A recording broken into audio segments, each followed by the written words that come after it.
Ladies and gentlemen, there are going to be three main topics of this video. Number one, the storm on September 11th. It takes our atmospheric river that we've been tracking for the last 3 years that goes from Mexico all the way through the southeast, up through the northeast, into Canada, over Greenland, and then into the United Kingdom, and then up into Iceland.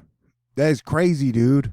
And all models are showing that there will be a large storm on September 11th. That should be pretty impactful regardless of hurricanes. Big story number two, we are watching peak hurricane season around September 10th. And then after, are we going to get a Sandy 2.0 in the year 2020? It is interesting considering that Sandy did happen in 2012. And so that is story number two. Will we get the blocking high that would cause hurricanes to go into the East Coast, or will it give them an escape hatch? We're going to have to stay tuned, man. And then the third story is our clear and present danger that we have in the Northeast that will be a severe weather and tornado risk. As Matthew Capucci says, not too often you see a tornado risk over the DC to Baltimore corridor 2 days in a row. Today is left. We have a greater tornado risk tomorrow on right, and they're tracking it all there. And so those are the three main stories we're going to cover in this video.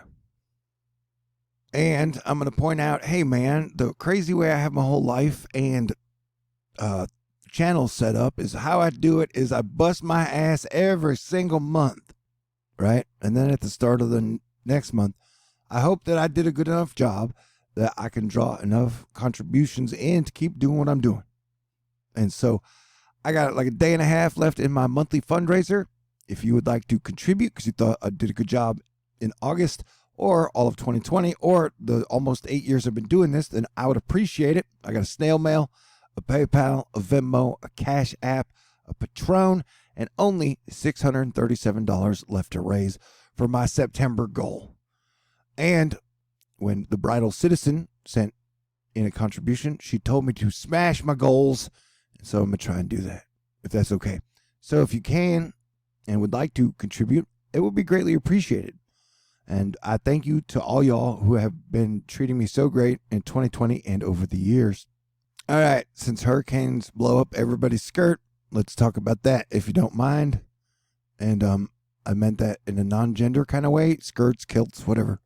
We're looking at the GFS parallel. Now, this is one model run. It is definitely not a forecast, but models have locked in on having two possible cyclones, depressions, tropical storms, or hurricanes about 10 days from now coming off of Africa.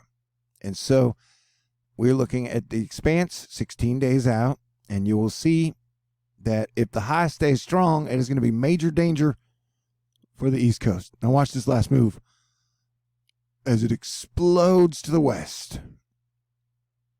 Boom, right there. And so we are definitely going to be watching. And I made a prediction last year that the Northeast would get hit by a Category 3 hurricane around September 23rd. What if I was a year off? I'm just asking questions, and I'm telling everybody to be prepared, okay? And I'm not the only one telling people to be prepared. It is USGS Volcanoes official National Preparedness Month. So everybody be volcano ready. Yeah, with all the gas giants on the same side, Saturn and Jupiter, the biggest planets in our solar system, lining up in December, we are on high earthquake and volcano eruption alert for sure. And though it is meteorological fall officially today, January is letting us know an exceptionally dangerous heat event is setting up for much of the West for the holiday weekend. Happy holidays, y'all. Widespread record highs will cause extreme stress to the power structure and to your body. That's what she said. Be prepared for this and check in on your people. And so we will be watching for more major wildfires, earthquakes, and possible volcano eruptions. I don't know if you know this, but this whole part of the West Coast is part of the Ring of Fire. All right. Good to know. Hey, man, a green comet will be visible in the sky in the next few days. The Earth will be receiving a celestial visit in the form of Comet C 2018 Y1 Iwamoto. So that's interesting. We'll be looking out for that. And comets are like cat dragging dirty snowballs. You never know what they're going to do, man. Hurricanes and typhoons are way more predictable than comets. But still, hurricanes and typhoons can surprise us. We are looking here at Maysak and Haishen.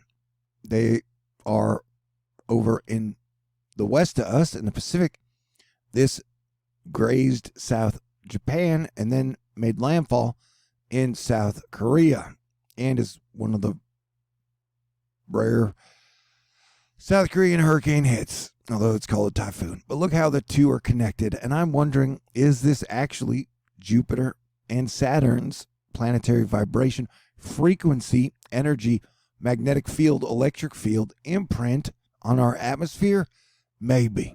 And the more we see a two-storm pattern like we saw in the United States with Laura and the other one, I forget its name, and then these two, I'm thinking we may see more of this type of action over the next, month or two. Hey, y'all, two massive black holes just got married, and the two became one, if I understand that correctly. They had an unexpected finding, giving astronomers their first look at previously missing intermediate-sized black holes. We'll probably cover that more later in a different video. But yeah, we're definitely expecting this type of action to switch from Asia back over to the Atlantic in about 10 days. And remember, the wildfire situation we have been seeing isn't just a California thing. It's also an Oregon thing, an Idaho thing, a Colorado thing, a Wyoming thing, a Washington thing, a Canada thing, a Arctic thing, an Alaska thing, so in Mexico thing, I don't know, man. It's like pressure and energy slosh in and out of the planet. And so right now it would look like all the earthquake pressure has sloshed this way, and it'll probably slosh back this way eventually in the near future. Speaking of volcanoes, Popocatépetl, the volcano in Mexico, and Fuego, the volcano in Guatemala, are having a competition to see who can be the most active volcano in the North American and Central American Ring of Fire.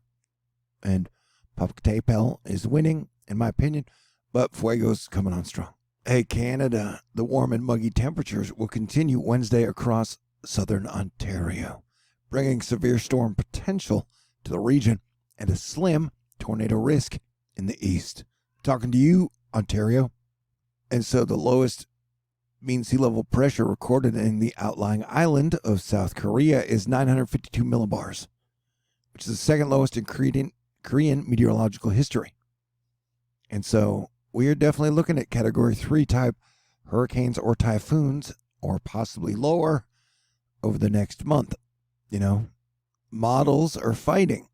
The GFS says there's going to be a mighty cold shot next week, suggesting widespread frost risk around the September 9th, 10th region. The other models are like, no way, dude, it's just going to be super hot.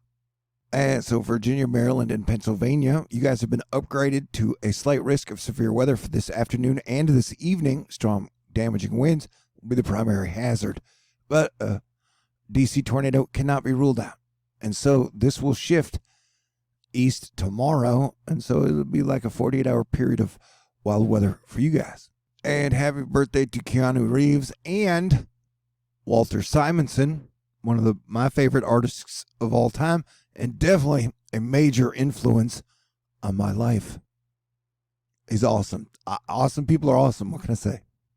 Eric Creighton, no relation to Bobby Shitton. That was a bad joke. DC seems like a fun place for the next few days. This is today, and then that is tomorrow. And this is tornado risk.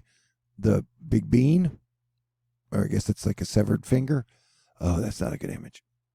We're just looking at pressure and PWAT bouncing around. This is California coast.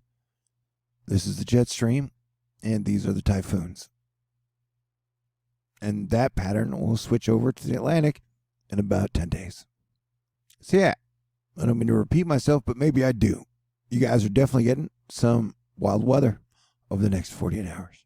We're watching the tropics, and Nana will be headed west over Belize and should bring some heavy rain there. Omar doesn't seem to be a major threat to anybody, although could end up that big storm that will be over Europe. And then we have 2 more areas to watch who are going to do some crazy shit, man. Wait, what was I talking about? Oh, yeah, a stormy September. But it's also stay cool September. And so far, 2 days in, you guys are doing fantastic. But play defense and stay safe. We have an official Reed Timmer supercell warning threat this afternoon and evening at the nose of instability punching east of the Appalachians and northern Virginia, eastern Maryland, including a risk of isolated tornado. Or 2.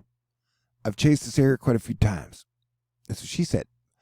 Oh man, I made 2 of those jokes in the same video. Am I going to survive? Chasing terrain, not bad if no traffic.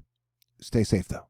Yeah, I got a feeling the weather over the next 48 hours for Washington, D.C. and surrounding areas could be pretty bad. Gulf waters are pretty freaking hot.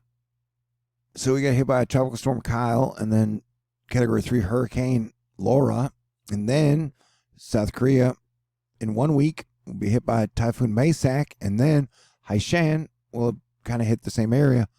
I'm noticing a trend, and I expect that trend to continue and switch over to the Atlantic. I'm repeating myself. Adrian Linares pointing out that the 12ZGEF ensembles were very interesting this afternoon. And so we will have 2 systems to deal with, and one could go into the Gulf, and one could curve up to the east, or both could curve up to the east, or both could curve out to sea. Yeah, both could go into the Gulf.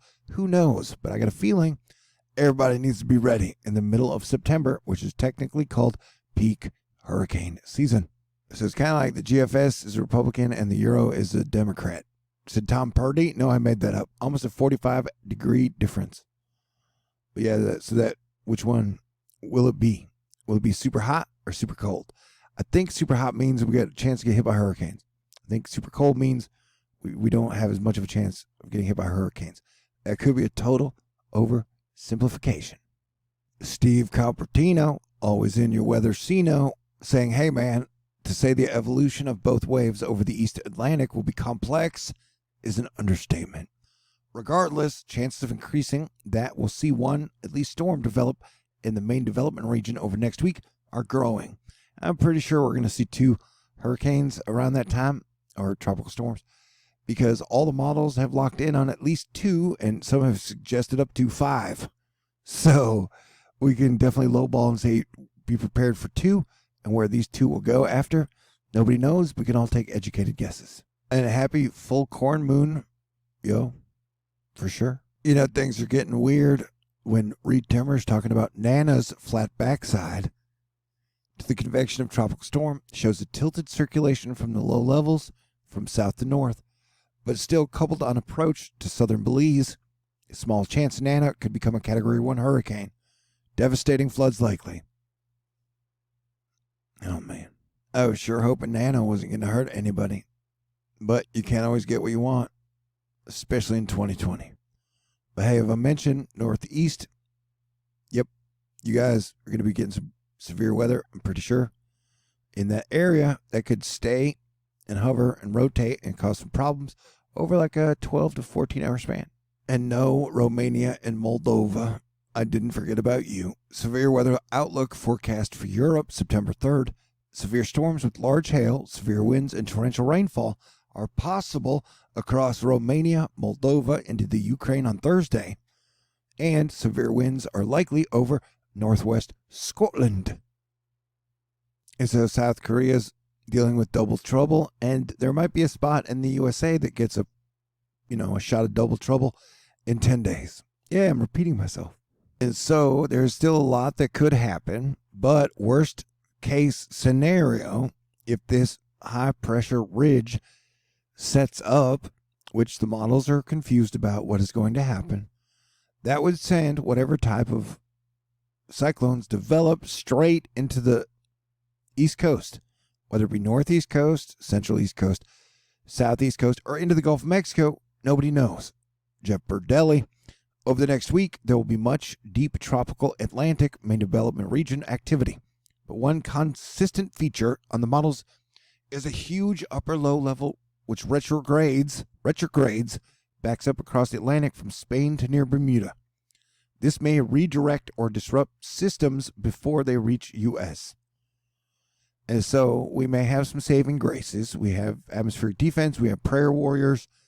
And your mind is a powerful weapon, so think positive thoughts.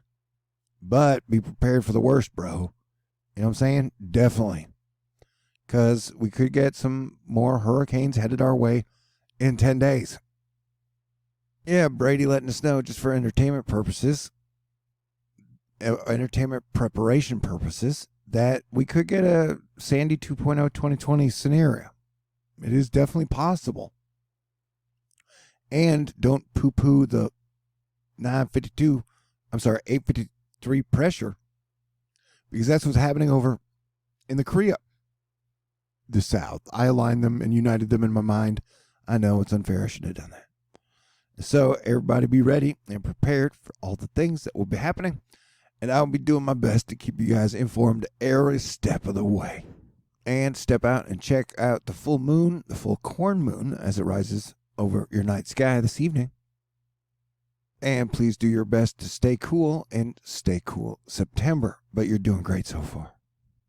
And if you can donate and would like to donate, I would super appreciate it. This is like my main focus, but I love my job being Planetary Defense Commander. So I appreciate the fact that you guys have allowed me to be the luckiest man on the planet. If you would like to contribute, got a snail mail, a PayPal, Venmo, or Cash App, a Patron. Only $637 left with a day and a half in my September fundraiser. And I got to say super duper uber thanks to all y'all out there, and especially the Bridal Citizen, which kind of sent me a message like, maybe someday I will get to kiss a pretty lady again. Maybe someday I might even get married. That's crazy. Good times will return to Earth, people. And super thank you to Athena, Louisiana Skywatch, Jason and William, Mia, Kelsey, Al, Wagon Breath, Jamie, Mike, Andrew, Cynthia, Johnny, Barbara, Cecily, Charles, Robert, Deanna, Jess, Bill, Cody, Marlene, Leanne, Nova CR, Christine, Rampart, Zeus, and Dan. And so if I got Zeus and Athena, we're going to do some good things. And yeah, I love Jesus and Jupiter. Man, I'm eclectic. I like to like people and things. And try not to get too distracted, because we got a big celestial show coming up with Saturn and Jupiter aligning in our sky on December 21st, 2020. That's pretty spectacular, man. So I think all of Earth should kind of kick back, work together, work it out, and let us do what we can to solve our problems and have the greatest party of ever all time after all the hard work is done in 2022. Please join me. Please stay cool, and I will talk to y'all later. I love you. You guys are amazing.